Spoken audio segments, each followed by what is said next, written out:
Morning all of you. तो आज हम लोग फार्माकोथेराप्यूटिक्स में कार्डियोवास्कुलर सिस्टम के अंतर्गत जो भी और डिजीज है उनके बारे में पढ़ेंगे। तो फर्स्ट है हाइपरटेंशन, और आज की क्लास में हम लोग हाइपरटेंशन और एंजिना के बारे में पढ़ेंगे। तो कार्डियोवास्कुलर सिस्टम है यानी कि हार्ट रिलेटेड बीमारी। कार्डियोवास्कुलर सिस्टम यही आता है हमारा हार्ट प्लस हमारा वास्कुलर सिस्टम। तो वास्कुलर सिस्टम में क्या आता है? Arteries, capillaries, like that.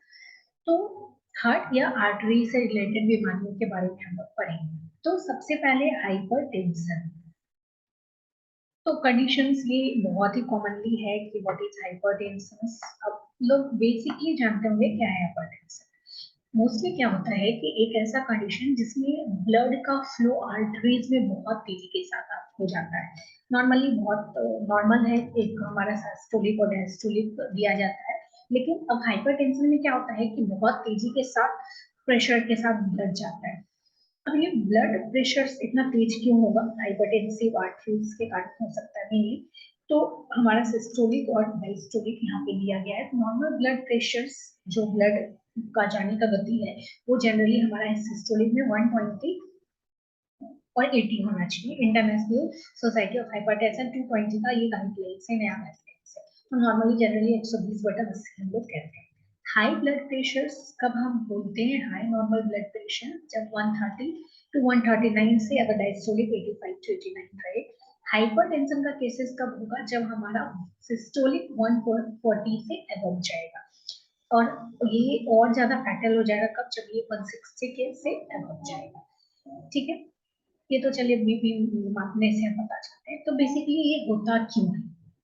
तो क्या होता है कि ये नॉर्मल, ये हमारा हाइपरटेंसिव आर्टरीज है और ये हमारा नॉर्मल है। तो नॉर्मल का जो यहाँ पे डायमीटर देख रहे हैं या जो भी मोटाई कह सकते हैं, ये काफी शॉर्ट है। इससे क्या है कि नॉर्मल प्रेशर्स में ब्लड जा रहा है। लेकिन अब यहाँ पे किसी भी कारण यहाँ पे क्या है कि वॉल का थिकनेस बढ़ गया, वॉल का थिकनेस बढ़ गया है। अब ब्लड उतना ही उसको पास करना है। तो क्या होगा? ऑटोमेटिक ब्लड का स्पीड जो हो जाएगा। जैसे फॉर एग्जाम्पल कभी कभी जब आप गार्डनिंग करते हैं, पेड़ पौधों को पानी देते हैं, तो पानी नॉर्मल पाइप से देते हैं। तो नॉर्मल पाइप से और पानी दे रहे हैं तो नॉर्मली जाता है, इस स्टेज में पानी यहाँ से निकल रहा है, जैसे यहाँ से ब्लड निकल रहा है तो यहाँ से पानी निकल रहा है फॉर एग्जाम्पल। लेकिन वही अगर पाइप को आपने प्रेस कर दिया, प्रेस करके क्या किया कि यहाँ पे, तो वाटर का फ्लो क्या होगा? काफी तेजी के साथ होगा। सेम कंडीशन हमारे आर्टरीज के साथ भी है। यहाँ पे भी क्या होता है कि कोई कंडीशन, यहाँ पे प्रेशर हम नहीं लगा सकते, तो कोई कंडीशन से क्या होता है कि इसके जो वाल है उसके थिकनेस बढ़ जाते हैं। दैट्स व्हाई वाटर, ये जो हमारा ब्लड है उसका प्रेशर काफी ज्यादा बढ़ जाता है, और सिस्टोलिक और डायस्टोलिक काफी चेंजेस हो जाते हैं, 140 से ऊपर हो जाता है। तो इसको हम लोग हाइपरटेंशन बोलते हैं। अब ये जो हाइपरटेंशन है ये दो तरह का होता है। एक तो इस ये खुद के कारण हो या दूसरे के कारण। तो खुद के कारण जो होते हैं उसको आइडियोपैथिक या प्राइमरी हाइपरटेंशन बोलते हैं, और जो दूसरे बीमारी के कारण हमारा ब्लड कैपिलरीज मोटा हो गया और ब्लड प्रेशर काफी तेजी के साथ बढ़ गया, तो उसको हम लोग सेकेंडरी बोलते हैं। तो मोस्ट ऑफ द केसेस जो हमारा हाइपरटेंशन है, तो अब ये हो सकता है कि बहुत ज्यादा सोडियम कंजम्पशन के कारण हो रहा हो, ओवर कंजम्पशन करें हम सोडियम का, या पोटेशियम का अंडर कंजम्पशन करें, तो ये एसेंशियल टाइप का है, प्राइमरी टाइप का या आइडियोपैथिक टाइप का। तो अब ये सोडियम का ओवर कंजम्पशन कब कम करते हैं? तो सोडियम NaCl नमक में सबसे ज्यादा पाया जाता है, या फिर जो भी आप जंक फूड खाते हैं उसमें आप देखेंगे कि उसको नमकीन ज्यादा बनाया जाता है, नॉर्मल से ज्यादा नमक में चटकारा के ज्यादा नमक दिया जाता है। तो वहां से आपका सोडियम लेवल आपके बॉडी में बहुत ज्यादा बढ़ रहा है।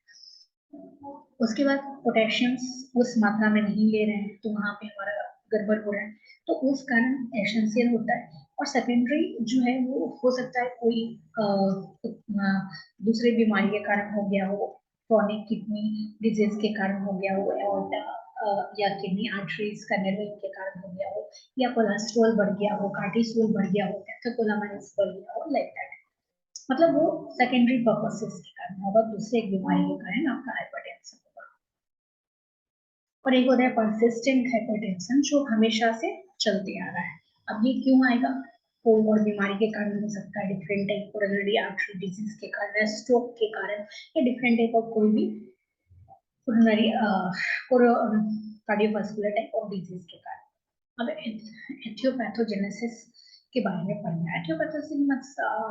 पैथोजेनेसिस मतलब क्या होता है? एथियोपैथोजेनेसिस मतलब मेनली अगर बेसिक भाषा में जाए तो मतलब किस कारण हो रहा है मेनली। तो पहला है प्राइमरी। तो प्राइमरी क्यों हो रहा है? हो सकता है कि ओबेसिटी बढ़ी हो, इंसुलिन का रेसिस्टेंस हुआ हो, सोडियम इंटेक ज्यादा हो, अल्कोहल इंटेक ज्यादा हो, या बहुत थका हुआ जिंदगी जी रहे हैं, बहुत लेट से उठ रहे हैं, एक्सरसाइज नहीं कर रहे, लाइक दैट स्मोकिंग के कारण। Secondary hypertension mainly kidney failure के कारण हो सकता है, डायबिटीज के कारण हो सकता है, एड्रिनल हाइपोप्लेसिया के कारण हो सकता है, क्रशिंग सिम्टम्स के कारण हो सकता है, दूसरा तीसरा जितने भी बीमारी है उनके कारण हो सकता है। ठीक है, अगर ये आपको अलग अलग नहीं भी लिखना है तो एक कॉमन भी आप लिख सकते हैं, दोनों मिला के जितने भी कारण से हाइपरटेंशन हो रहा है वो सभी को एक साथ ही मेंशन कर सकते हैं। अब नाउ है क्लिनिकल मैनिफेस्टेशंस। क्लिनिकल मैनिफेस्टेशंस कहने का मतलब है कि इसके कारण क्या क्या problem, symptoms, sign and symptoms आपको दिखते हैं, क्या क्या चीजें होता है। तो सबसे पहले आपका हेडेक्स होता है, दूसरा नोज ब्लीडिंग करने लगता है, फैटिग, कंफ्यूजन, विजन प्रॉब्लम हो।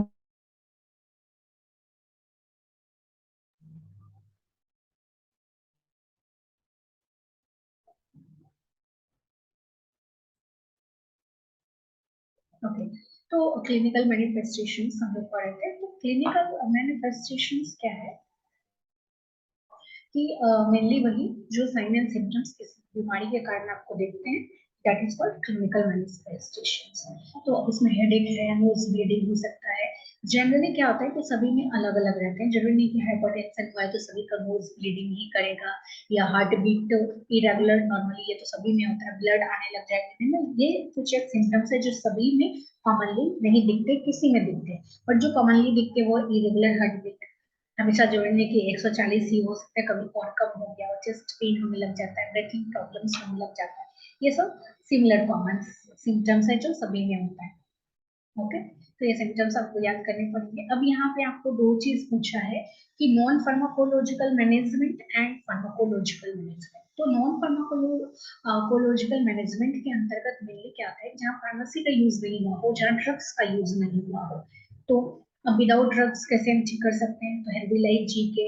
अब यहाँ पे ओवर कंजम्पशन ऑफ सोडियम के कारण हो रहा है, तो हम कंजम्पशन ऑफ सोडियम घटा दें, सॉल्ट इंटेक कम कर ले, फिजिकल एक्टिविटीज को हम अपना बढ़ाएं, एक हेल्दी वेट को हम मेंटेन करें, स्मोकिंग और अल्कोहल को हम क्विट करें। तो ये सब हमारा नॉन फार्माकोलॉजिकल मैनेजमेंट है जिससे हम अपना हाइपरटेंशन को कम कर सकते हैं। अब फार्माकोलॉजिकल मैनेजमेंट में क्या है? Basically drugs. तो फर्स्ट जो ड्रग्स है वो है डायूरेटिक्स। तो डायूरेटिक्स क्या करता है कि मेनली हमारे यूरिन आउटपुट को बढ़ाता है। तो अब इससे क्या होगा कि हमारे बॉडी में जो भी सोडियम ज्यादा होगा या वाटर जो ज्यादा होगा उसको जल्दी जल्दी एलिमिनेट करेगा, वाटर एलिमिनेट किया, यूरिन आउटपुट ज्यादा निकालना, तो उसमें हमारा सोडियम भी बॉडी से बाहर जाएगा। तो पहला ड्रग्स डायूरेटिक्स है। दूसरा है एंजियोटेंसिन कन्वर्टिंग एंजाइम इनहिबिटर्स। ये मेनली क्या करता है कि हमारा जो ब्लड वेसल्स है उसके प्रेशर्स को कम करता है। ये क्या करता है? उसको रिलैक्सेस करता है, उसको आराम करता है, उसको फैलाता है, फैलाएगा तो क्या होगा? हमारा ब्लड प्रेशर कम वे में जाएगा। वैसे ही एंजियोटेंसिन टू रिसेप्टर ब्लॉकर्स ये भी सेम काम करता है कि हमारे ब्लड वेसल्स को रिलैक्स किया, रिलैक्स किया, रिलैक्स करना मतलब फैल जाना, मतलब फैल गया। अगर बाल भी मोटा है तो थोड़ा और फैल जाएगा, तो उससे क्या होगा कि प्रेशर नॉर्मल होगा। उसके बाद है सीसीबी, कैल्शियम चैनल ब्लॉकर्स। तो ये हमारे ब्लड वेसल्स के मसल्स को ये भी रिलैक्स करता है। अल्फा ब्लॉकर्स, अल्फा ब्लॉकर्स क्या करता है कि हमारे नॉर्मली क्या करता है, सिग्नल्स जो भी नर्व सिग्नल्स है उसको रिड्यूस करता है। रिड्यूस करके क्या होगा कि जो ब्लड प्रेशर बहुत तेजी के साथ जा रहा है वो कम तेजी के साथ जाएगा। बीटा ब्लॉकर्स है, ये हमारे क्या करता है कि वर्कलोड जो भी है हमारे हार्ट पे जो काम करना है उसको थोड़ा कम करता है, प्लस वाइड करेगा।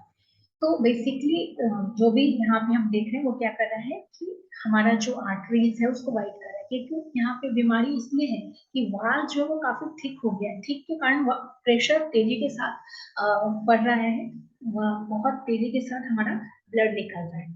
तो उसको कम करने के लिए क्या होगा, वो वाल का मोटाई जो भी मोटा हो गया उसको थोड़ा वाइडन कर देगा, बड़ा कर देगा, तो यही करता है। ओके, या तो हमारा क्या करेगा कि किडनी किडनी पे काम करने वाला होगा डायूरेटिक्स टाइप या रेनिन इनहिबिटर्स, रेनिन को इनहिबिट करेगा, रेनिन के प्रोडक्शन को इनहिबिट करेगा। तो ये क्या करेगा, रेनिन क्या करता है, जनरली हमारे ब्लड प्रेशर को इंक्रीज करता है, तो शुगर को डिक्रीज हो जाएगा। वेसोडायलिटिस, तो जो भी वेसल्स है या जो भी आर्टरीज है उसको क्या करेगा, कॉन्ट्रैक्ट करेगा। उसके बाद है एंजीना।